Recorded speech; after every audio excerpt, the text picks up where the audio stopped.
ಇಡೀ ರಾಜ್ಯದಲ್ಲಿರ್ತಕ್ಕಂಥ ಬಿಜೆಪಿ ಮತ್ತು ಜೆಡಿಎಸ್ ಪಕ್ಷದ ಕಾರ್ಯಕರ್ತರಿಗೆ ಒಂದು ದೊಡ್ಡ ಶಕ್ತಿಯನ್ನು ತಂದುಕೊಟ್ಟಿದೆ.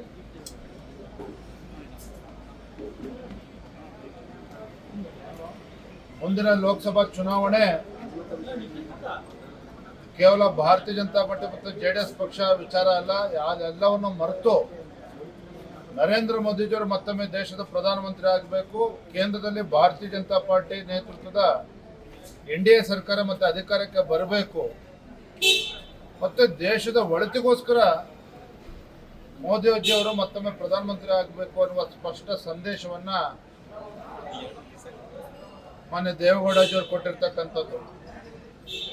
ನನಗೆ ವಿಶ್ವಾಸ ಇದೆ, ಇವತ್ತಿನ ಸಭೆ, ಇಂದಿನ ಸಭೆ ರಾಜ್ಯದ ಎಲ್ಲ 28 ಕ್ಷೇತ್ರಗಳಲ್ಲಿನ ಎರಡೂ ಪಕ್ಷದ ಕಾರ್ಯಕರ್ತರಿಗೆ ಒಂದು ದೊಡ್ಡ ಆನೆ ಬಲ ಬಂದಂತಾಗಿದೆ. ಇನ್ನೂ ಹೆಚ್ಚು ಉತ್ಸಾಹದಲ್ಲಿ ಕೆಲಸ ಮಾಡೋದಕ್ಕೆ ಸಾಧ್ಯ ಆಗಿದೆ. ನಮ್ಮ ವೈಯಕ್ತಿಕ ಸಮಸ್ಯೆಗಳು ಏನೇ ಇದ್ರೂ ಸಹ ದೇಶದ ಹಿತದೃಷ್ಟಿಯಿಂದ ನಾವೆಲ್ಲರೂ ಕೂಡ ಒಗ್ಗಟ್ಟಾಗಿ ಒಂದಾಗಿ ಹಗಲಿರುಳು ಶ್ರಮಿಸಬೇಕು ಅನ್ನುವ ಸಂದೇಶವನ್ನ ಎರಡೂ ಪಕ್ಷದ ಮುಖಂಡರು, ಹಿರಿಯರು ಇವತ್ತು ನೀಡಿದ್ದಾರೆ. Thank you.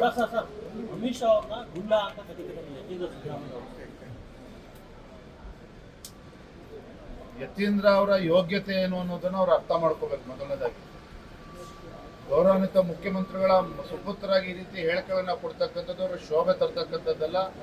ಒಬ್ಬರು ಮಾಜಿ ಶಾಸಕರಾಗಿ ಈ ರೀತಿ ನಮ್ಮ ಭಾರತೀಯ ಜನತಾ ಪಾರ್ಟಿಯ ಪಕ್ಷದ ನಮ್ಮ ನಾಯಕರಾಗಿರ್ತಕ್ಕಂಥ ಅಮಿತ್ ಶಾ ಅವರ ಬಗ್ಗೆ ಹೇಳಿಕೆ ನಾನು ಬಲವಾಗಿ ಖಂಡಿಸ್ತೇನೆ.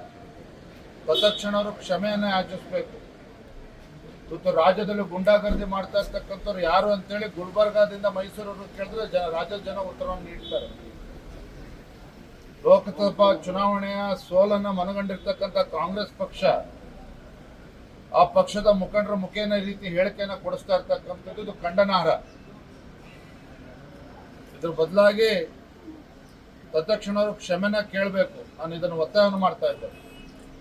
ಸರಿ, ಜಂಟಿಯಾಗಿ ಪ್ರಚಾರಕ್ಕೆ ಹೋಗ್ತೀವಿ. ಈಗ ಸಮನ್ವಯ ಸಮಿತಿ ಆಯಿತು, ರಾಜ್ಯಾದ್ಯಂತ ಜೆಡಿಎಸ್ ನಾಯಕರು ಜಂಟಿಯಾಗಿ ಪ್ರಚಾರ ಮಾಡ್ತೀರಾ? ದೇವೇಗೌಡರು, ಅಮಿತ್ ಶಾ, ಮೋದಿ ಎಲ್ಲ ಒಟ್ಟಿಗೆ ವೇದಿಕೆ ಹಂಚ್ಕೋತೀರಿ, ಯಾವ ರೀತಿ ಸರ್? ಸನ್ಮಾನ್ಯ ದೇವೇಗೌಡಜಿಯವರು, ಯಡಿಯೂರಪ್ಪನವರು, ಕುಮಾರಸ್ವಾಮಿಯವರು, ನಾವು ಎಲ್ಲರೂ ಕೂಡ ನಿನ್ನೆ ಮೊನ್ನೆ ಮೈಸೂರಿನಲ್ಲಿ ಒಟ್ಟಿಗೆ ನಾವು ಕಾರ್ಯಕ್ರಮ ಮಾಡಿದ್ದೇವೆ.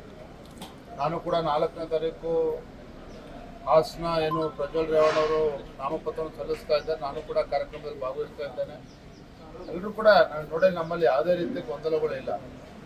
ಏನೇ ಸಣ್ಣ ಪುಟ್ಟ ಗೊಂದಲ ಇದ್ರೂ ಸಹ ಮಾನ್ಯ ದೇವೇಗೌಡಜಿಯವರು ಹೇಳಿದಾಗೆ ದೇಶದ ಹಿತದೃಷ್ಟಿಯಿಂದ, ಯಾಕಂದರೆ ದೇಶದ ಭವಿಷ್ಯದ ಒಂದು ಚುನಾವಣೆ ಇದೆ, ಅದು ಎಲ್ಲ ವ್ಯತ್ಯಾಸಗಳು ಏನಿದ್ರು ಕೂಡ ಎಲ್ಲವನ್ನ ಬದಿಗಿಟ್ಟು ನಾವೆಲ್ಲರೂ ಕೂಡ ಒಟ್ಟಾಗಿ ಒಂದಾಗಿ ದುಡಿಬೇಕು ಅನ್ನೋ ಸಂದೇಶವನ್ನು ಇವತ್ತೆಲ್ಲ ಎರಡೂ ಪಕ್ಷದ ನಾಯಕರು ಸಂದೇಶವನ್ನು ಕೊಟ್ಟಿದ್ದಾರೆ.